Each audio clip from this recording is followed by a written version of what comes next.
Putri Dokye lahir dari raja terakhir Korea, Raja Gojong.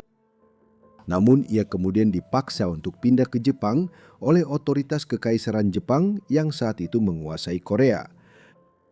Kemudian ia mulai menderita berbagai penyakit mental yang akan menghantuinya sepanjang sisa hidupnya. Ini adalah kisah tentang putri terakhir Korea. Wanita yang dikenal dalam sejarah sebagai Putri Dokye sebenarnya tidak langsung diberi nama setelah kelahirannya di Istana Changdeok di Seoul pada 25 Mei 1912. Dia lahir dari Kaisar Gojong dari Korea dan selirnya Yang Guyon, dan awalnya diperlakukan seolah-olah dia adalah anak di luar nikah. Namun situasi ini tidak berlangsung lama, karena gadis itu segera mendapatkan kasih sayang dari ayahnya. Dan akhirnya, pada tahun 1917, di usia 5 tahun, dia secara resmi diakui dan didaftarkan sebagai bagian dari keluarga kekaisaran dengan gelar Putri Dokye. Sang putri lahir di keluarga kekaisaran dan tumbuh besar di istana kekaisaran pada masa yang penuh gejolak. Sejak tahun 1392, kerajaan Korea telah diperintah oleh dinasti Joseon. Terisolasi dan terputus dari dunia selama berabad-abad, kerajaan itu telah berkembang dengan caranya sendiri. Namun, abad ke-19 membawa tantangan baru. Kekuatan besar barat dari Eropa dan Amerika Utara semakin memperluas pengaruh mereka ke timur jauh dan membawa serta budaya, teknologi, serta sistem pemerintahan yang baru. Mulai pertengahan tahun 1850-an, Jepang mengalami semakin banyak tekanan dari Amerika Serikat, Prancis, dan Inggris yang secara agresif memaksa negara tersebut untuk membuka diri terhadap perdagangan dan pengaruh barat. Kemudian, mulai tahun 1870, Korea menjadi fokus perhatian tersebut. Memang, setelah Jepang mengalami masa modernisasi yang pesat pada tahun 1860-an dan 1870-an, Jepang semakin mengincar semenanjung Korea. Di bawah kepemimpinan Ratu Min, permaisuri Raja Korea Gojong, pada tahun 1880-an dan 1890-an, negara tersebut dengan gigih menentang intervensi Barat dan Jepang, seringkali dengan bersekutu dengan Rusia melawan Jepang. Namun, serangkaian peristiwa pada tahun 1890-an dan 1900-an telah melemahkan Korea dan mengakhiri perjuangannya untuk mempertahankan kemerdekaannya. Pada tahun 1910, negara tersebut pada dasarnya dianeksasi oleh Jepang. Raja Gojong yang sempat memproklamasikan dirinya sebagai Kaisar Korea pada akhir tahun 1890-an dipaksa turun tahta. Meskipun ia diizinkan oleh otoritas Jepang untuk mempertahankan posisinya secara seremonial sebagai semacam Kaisar Emeritus, dengan demikian keluarga kerajaan tempat Putri Dokye lahir pada tahun 1912 pada dasarnya tidak lebih dari rezim boneka. Kekaisaran Jepang adalah penguasa sebenarnya di Korea sejak tahun 1910 dan memerintah negara itu melalui pemerintahan pendudukan. Administrasi Jepang di Seoul dan pemerintah pusat Jepang di Tokyo akan membentuk perjalanan hidup Putri Dokye dalam berbagai cara. Meskipun Gojong memiliki banyak anak, beberapa di antaranya meninggal di usia muda, sehingga Dokye naik dalam urutan anak-anak tertuanya. Namun hal ini juga menimbulkan kesulitan tersendiri karena membuat otoritas Jepang di Korea lebih mungkin untuk ikut campur dalam urusannya, terutama sejak tahun 1917 setelah dia secara resmi terdaftar sebagai anggota keluarga kekaisaran. Dalam upaya untuk mencegah otoritas Jepang mencoba menentukan jalan hidupnya, Gojong berusaha pada tahun 1919 untuk mengatur pernikahan bagi putri bungsunya.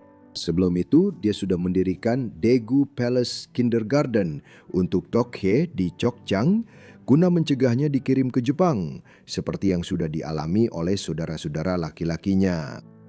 Sekarang, sebuah pernikahan juga direncanakan untuk memperkuat ikatannya dengan Korea. Pernikahan yang diusulkan adalah dengan Kam Jang-han, keponakan dari salah satu pejabat senior istana di Seoul, Kim Hwa-hwajing. Namun karena keberatan dari otoritas Jepang di Seoul, pernikahan itu dibatalkan. Kemudian kematian mendadak Gojong hanya beberapa hari kemudian pada tanggal 21 Januari 1919 memastikan bahwa tidak ada lagi pernikahan yang diatur untuk sang putri di Korea.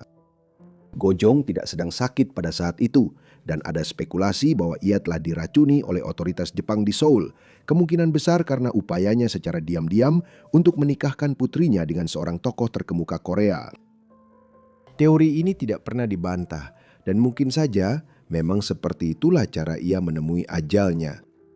Sekarang dengan ayahnya telah meninggal, sang putri pada dasarnya menjadi tanggungan pemerintah pendudukan Jepang di Seoul. Meskipun ibunya masih hidup, untuk sementara waktu hidupnya tetap berjalan secara relatif normal dan dia dikirim untuk bersekolah di sekolah Hyonoda di ibu kota Korea.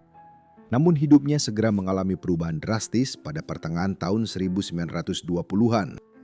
Pada tahun 1925, sebagai bagian dari kebijakan pemerintah Jepang untuk menggagalkan kemungkinan pemberontakan di Korea, Dokye dipindahkan dari tanah airnya dan dikirim ke Jepang. Saat itu usianya baru 13 tahun. Selama tinggal di sini, pada akhir tahun 1920-an, ia bersekolah di sekolah Gakusuin di Tokyo, yang didirikan sebagai sekolah kejuruan pada tahun 1923. Di sana ia belajar menjahit serta mendapat pendidikan budaya. Banyak rincian tentang kehidupannya selama di Jepang sebagian besar tidak diketahui. Kita tahu bahwa ia diizinkan untuk kembali ke Korea sebentar pada awal tahun 1930 untuk menghadiri pemakaman ibunya. Sekitar waktu inilah masalah kesehatan mentalnya pertama kali dapat ditelusuri. Setelah kembali ke Jepang, tercatat bahwa ia mulai berjalan sambil tidur, sementara perilakunya menjadi semakin tidak menentu dalam beberapa bulan berikutnya. Akhirnya, dia akan didiagnosis dengan apa yang disebut demensia precox pada awal abad ke-20.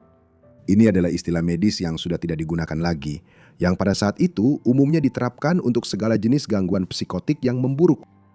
Penilaian yang lebih tepat terhadap kondisi Dokye saat ini akan menyimpulkan bahwa dia menderita skizofrenia yang ditandai dengan episode psikosis yang sering atau berkala. Meskipun kesulitannya semakin meningkat, pemerintah Jepang tetap bertekad untuk menikahkan Dokye dengan seorang suami Jepang setelah dia mencapai usia yang sesuai dan kondisinya cukup stabil untuk melangsungkan pernikahan. Oleh karena itu, pada tahun 1930-an, Kaisar Jepang Taisho memutuskan bahwa Dokye akan menikah dengan Count So Akeki, anggota keluarga bangsawan menengah Jepang. Klan So, tempat dia berasal, telah memerintah Pulau Tsushima yang terletak di lepas pantai barat pulau utama dan terbesar Jepang, Honshu, selama beberapa abad sebelum reorganisasi masyarakat Jepang pada tahun 1860-an dan 1870-an. Ada alasan khusus. Dan itu karena dengan posisinya di ujung barat kepulauan Jepang serta kedekatannya dengan semenanjung Korea, wilayah ini telah memainkan peran dalam hubungan Jepang-Korea selama berabad-abad. Sekarang, putri dari raja terakhir Korea akan menikah dengan kepala klan yang sama. Pernikahan itu akan berlangsung di Pulau Tsushima pada tanggal 8 Mei 1931. Setelah itu, kondisi Dokye semakin memburuk. Ini bukan kesalahan suaminya. Menurut semua orang, dia adalah suami yang pengertian. Dan memang pasangan muda itu segera dikaruniai seorang anak ketika putri mereka yang diberi nama Mai Sae dalam bahasa Jepang lahir pada tanggal 14 Agustus 1932. Namun demikian, pada tahun berikutnya kondisi Dokye menurun drastis dan pada tahun 1933 dia untuk pertama kalinya dirawat di rumah sakit jiwa. Dia akan menghabiskan waktu bertahun-tahun di sini secara berkala sepanjang masa menjelang dan selama Perang Dunia Kedua.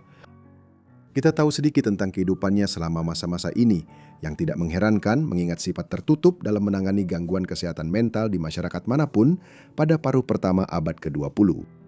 Dia pasti didukung oleh suaminya, seorang individu yang sering digambarkan secara kurang baik, tetapi jelas bukan penjahat dalam cerita ini.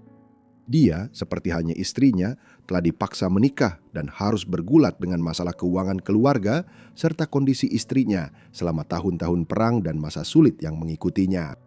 Namun demikian, dia pasti memiliki rasa sayang terhadap istrinya karena ada puisi-puisi yang masih ada hingga kini yang ditulis olehnya dan didedikasikan untuk istri dan putrinya.